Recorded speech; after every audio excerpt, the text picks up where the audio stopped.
Ano na nga raw ba ang update sa deportation ng mga illegal immigrants sa Canada? Meron kasing iba, akala nila po ay kasama ang deportation sa i-announce during the Canada Immigration Levels Plan. Pero sabi ko nga hindi kasama yun doon kasi ang deportation ay under po ng CBSA, ang Canada Border Service Agency.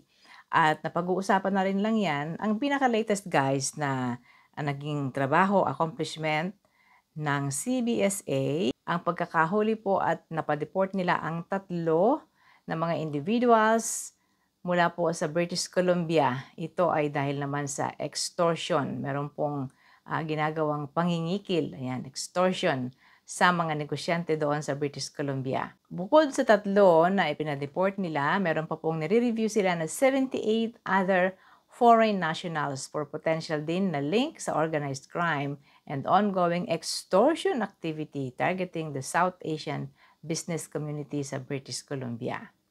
Yan po yung ongoing at yun namang nakalipas na sa report nila last year, January 1, 2024 hanggang October of 2024 din. Nasa 14,000 na mga inadmissible foreign nationals po ang na-remove o na-deport mula sa Canada. Yung 2023 ay nasa 15,000 naman po ang napa-deport nila ng mga foreigners na may offense dito sa Canada.